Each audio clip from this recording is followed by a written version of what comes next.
우리가 살고 있는 지구의 70%는 인간이 살 수 없는 바다의 환경으로 되어 있습니다. 우리 인간은 발전을 통해 바다에서 어업 활동을 하고 배를 이용해 통행하거나 일부 깊이까지는 잠수함을 통해 탐사가 가능합니다. 그러나 아직도 우리가 전체의 약 1% 정도만 알고 있다는 아주 비밀스러운 바다의 지역이 있죠. 바로 심해입니다.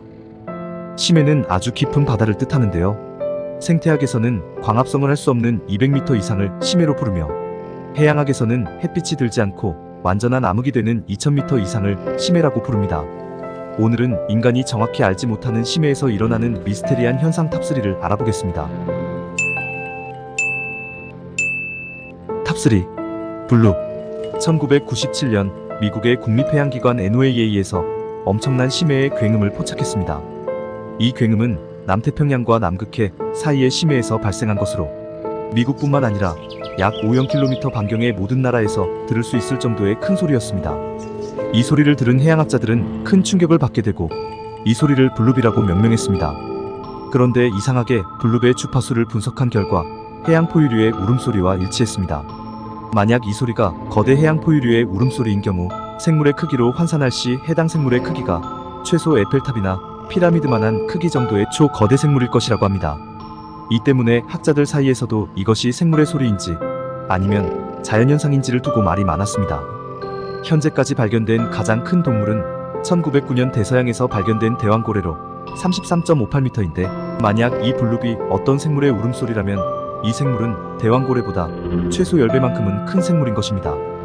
NOAA에서는 남극의 빙산이 갈라지거나 빙산이 해저를 긁는 일종의 지각활동의 소리라고 밝혔지만 여전히 블루비 녹음된 지역이 남극과 많이 떨어져 있다는 의문점이 남아있기 때문에 소리의 정체는 여전히 미스터리로 남아있습니다. 과연 이 블루브는 우리가 알지 못하는 심해의 초거대 생물의 소리가 맞았을까요? 탑2. 심해 거대증. 빛이 한 줄기도 들어오지 않는 심해에도 여러 생물이 살고 있는데요. 2000m 이하의 심해에는 조금이라도 들어오는 빛을 이용하기 위해 눈이 아주 크거나 발광기관을 내장하고 있는 생물이 있으나 6000m 정도의 초심해 수층에는 빛이 아예 들어오지 않아 눈이 퇴화하고 다른 감각기관이 발달한 경우가 많습니다. 그런데 이상한 점은 심해 생물이 굉장히 거대한 경우가 많다는 점입니다. 이를 바로 심해거대증이라 하는데요. 이미 많이 알려진 심해의 대왕오징어는 최대 길이가 13m 정도로 일반 오징어에 비해 약 100배 정도 크며 초심해 수층에서 발견되는 단강류인 알리킬라 기간테아는 34cm로 일반적인 종보다 20배 가까이 큽니다.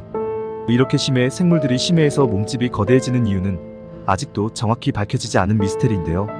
그중 가능성이 가장 높은 두 가지는 심해의 온도가 낮아 체온을 유지하기에 큰 몸집이 유리하기 때문이라는 것과 심해의 용존산소량이 높아 세포의 크기와 숫자가 증가하기 때문이라는 것입니다. 이유가 어찌됐든 우리가 잘 알지 못하는 심해의 생물이 엄청 거대하다는 상상만으로도 어딘가 오싹한 느낌이 드네요. 탑1. 브리니클. 마치 판타지 마법에 나오는 얼음 마법처럼 닿기만 하면 모든 것을 얼려버리는 극저온의 고드름. 브리니클은 고밀도 염수를 뜻하는 브라인과 고드름의 합성어입니다. 브리니클은 영하 60도 정도의 극저온을 유지하고 있으며 해빙에서 발생해 깊은 바다의 해저까지 이어지며 그 경로에 있는 모든 생물과 바다를 얼려버립니다. 과연 이 브리니클은 어떤 원리로 생겨날까요? 일반적인 대기의 고드름은 약 0도 이하에서 얼기 시작하여 형성되고 극지해의 바닷물은 약 영하 2도가 되면 얼기 시작합니다. 해빙이 만들어지는 과정에서 빠져나온 소금 성분에 의해서 해빙 아래에는 염분 농도가 매우 높은 고밀도 염수가 형성됩니다. 농도가 높은 바닷물의 어느 점이 주변 바닷물의 어느 점보다 훨씬 낮아져 액체 상태임에도 영하 45도에서 60도의 관행각 상태가 되는데요.